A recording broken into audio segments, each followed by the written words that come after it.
baddies. I'm so sorry I didn't come on Saturday for a video, but I'm here today, and you see this wallet to the top right. I saw it at Hobby Lobby and I was inspired. I thought it would make a really nice cup. So we're gonna start off with a 2-inch painter's tape, and we're gonna put it at the very bottom of the cup. And then we're gonna place another piece of 2-inch tape right above that. That's only so that we can have an exact measurement and so that it's pretty even. After that, we're gonna remove the bottom piece of tape, and then we're gonna take a 1-inch piece and place it in the center of the bottom piece. That's gonna create some like different sizes, you know what I mean? Different size lines. Then we're gonna start with our first coat of paint. Guys, I'm really impressed by these paints. These paints were like in the bougie area where like the fancy paintbrushes are. They were not in the normal paint area where I usually get like my acrylic and chalk paints. So I was very curious about them. Also, the colors were like brighter than my future. So I was like, you know what? I kind of want to try these. I did 2 coats over the entire tumbler. Then I removed my pieces of tape and let the paint completely dry. When it was completely dry, I went in with that really pretty pink. Dude, I don't even know what to tell you. Like, it is so freaking bright and beautiful. So I do highly recommend these paints. I was very pleased with them.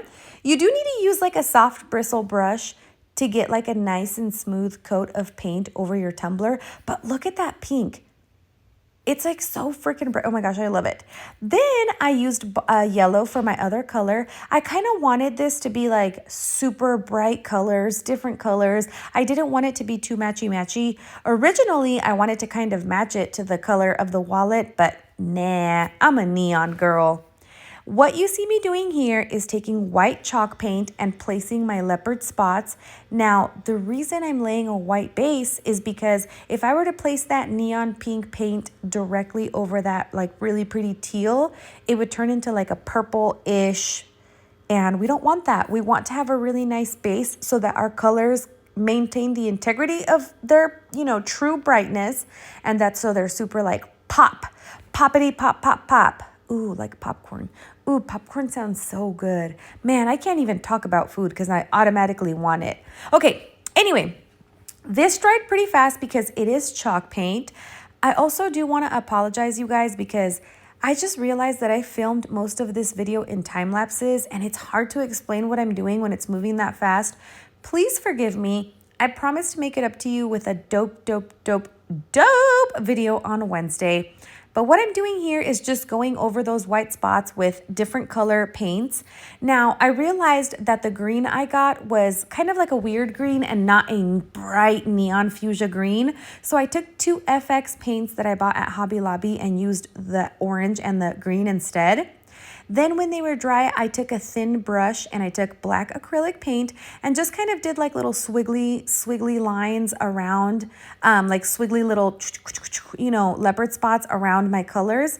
And then I did the same thing in that neon pink area. I just did teeny tiny itty bitty little black spots. Oh my gosh, I'm freaking obsessed. Then before I moved on to my epoxy, I placed some black washi tape on the top. And then I went in with 40 mLs of epoxy. You guys know that I like to lay my coats of epoxy kind of thick, like I lay it on here. So that requires for me to use less coats of epoxy, and also I get that really like good coverage over my work, you know, so I can protect it. I did forget to mention that I did do a little bit of dotting on the yellow part. You can order dotting tools on Amazon, and literally they kind of work like a stamp.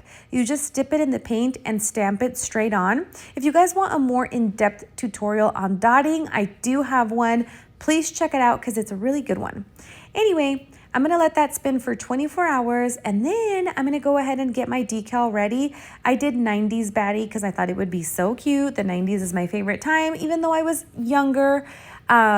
Was in my preteens at the end of the 90's, but it's just my favorite time. The music was the best. The outfits were the best. Everything was the best, man. I remember having to wait until 9 o'clock to be able to use my cell phone so that they wouldn't charge me for the minutes. Those were the good old days. Anyway, so what I did was I took nail tape and I put green and orange in different sections over that black washi tape. And I did that just to create a little bit of depth, to create some like really beautiful, just, you know, different colors. And then once I was done with that, I took my 90's baddie decal. Now, I was distracted when I was cutting my decal. I was watching True Blood and I forgot to add another E. I know that baddie only has one E, but us baddies, we spell it with two E's. So I'm sorry about that, guys. Then I took my fat booger hooks and pushed down really good. Guys, look how cute that is. Okay. And then I went in with another 40 mLs of epoxy, 20 of part A, 20 of part B, let it spin overnight, and this is what she looks like. I'll see you on Wednesday for another video. Besitos.